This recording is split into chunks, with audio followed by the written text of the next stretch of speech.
Skylark, Chapter 8. Sarah and I sat in the kitchen. The air was thick with the heat, and there was no breeze. There hadn't been any wind for days. Sarah was writing a letter to the aunts in Maine. I wrote in my journal. "Remember the wildflowers?" I asked Sarah. "And the roses that grew on the fence? Remember singing?" Sarah looked up. "Yes," she said. She reached out and touched my hair. "I remember." "Papa, Papa, coyote!" shouted Caleb from outside. Sarah and I ran outside. By the paddock fence, a thin coyote was drinking water out of the water pail. "He'll kill Moonbeam!" shouted Caleb. Papa came from the field, took a step toward the coyote, then turned and ran to the house. He came out with his rifle. "Jacob, what are you going to do?" cried Sarah. "Go inside, Sarah," he said. Papa raised his rifle to shoot the coyote, but Sarah grabbed the barrel of the rifle. "No, don't do it, Jacob, don't." "Sarah, stop!" yelled Papa. Papa tried to push her away, and the coyote looked up at the sound of their voices.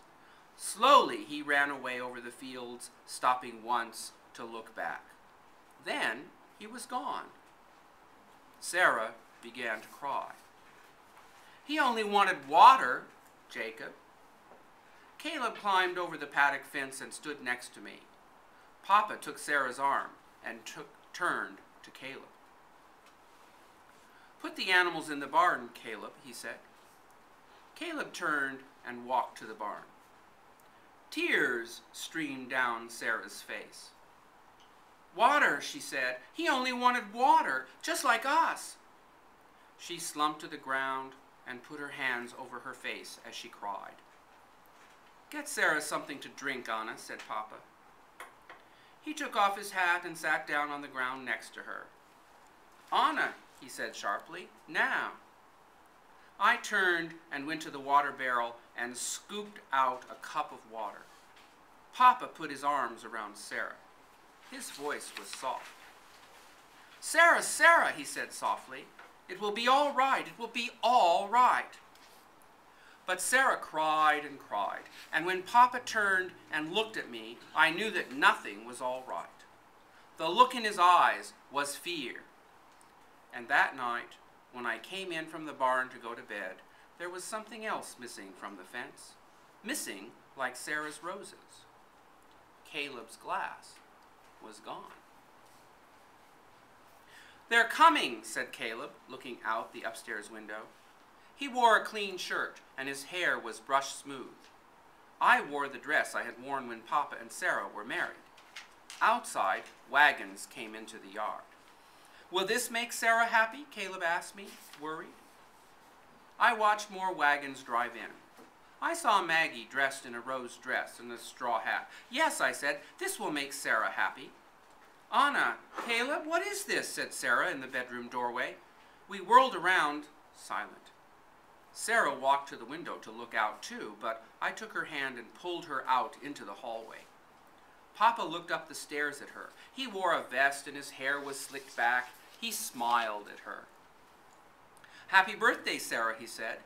"There are guests." "And presents, Sarah," said Caleb. "But I'm not dressed," said Sarah. "Then get dressed," said Papa softly. Outside there was a table in the shade of the house set with food and lemonade. Maggie and Matthew were there, and Rose and Violet and the baby. All the neighbors were there too. Papa carried something covered with a cloth out to the table. "What is it?" asked Maggie. "You'll see," said Papa. "Here she is," someone said. We all turned, and Sarah came out on the porch in her white dress. "Happy birthday, Sarah," said Papa. "Happy birthday," everyone called. Sarah smiled at the sight of them. Everyone washed and clean as if the prairie winds had stopped covering us all with dust. "A present from the aunts," said Papa. He took the cloth away, and there was a phonograph. I handed him a record, and he put the needle on it. Suddenly, music filled the yard. Sarah stared. Papa walked up to her and held out his hand. She smiled and came down the steps, and they began to dance. Maggie and Matthew began to dance too, the baby between them. Everyone danced. Then, in the dirt yard, the light around them all yellow like an old photograph. Sarah buried her face in Papa's shoulder, and Caleb smiled at me. And for a little while, as the sun began to set, as they danced, everyone forgot about the drought.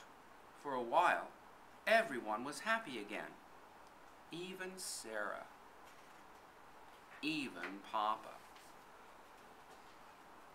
The last of the wagons left in the moonlight. Sarah and Papa waved goodbye. Caleb was asleep under the table, and Papa took him off to bed.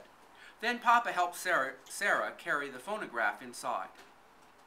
"I have a present for you, Sarah," I said. I handed her a small book. "Anna, what is this?" said Sarah. "It's a book I started, about you, about our family," I said. Papa went out to the porch. Sarah sat down and opened the book. She began to read. When my mother... She stopped and looked at me. Then she began to read again.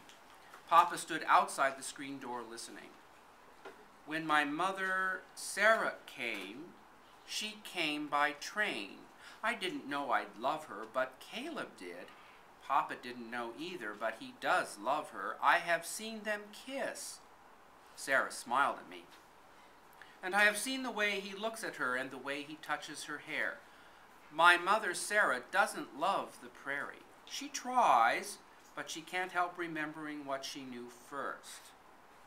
Sarah stopped and closed the book, holding it close to her. "You like it," I said. "I like it," said Sarah softly. She put her arms around me, and I saw Papa watching us. Sarah got up then and went to the door. "It was a fine party, Jacob." She put her hand up, and he did too, so they touched through the screen. "I'd almost forgotten music," whispered Sarah. Then she looked past Papa at the fence post. "Where's Caleb's glass, Jacob?" Papa didn't speak. "Put it back, please, Jacob," said Sarah. "It should be there when it rains." Papa stared at Sarah, and when I went to bed later that night, I looked out and saw it there, shining and clean, on the fence post.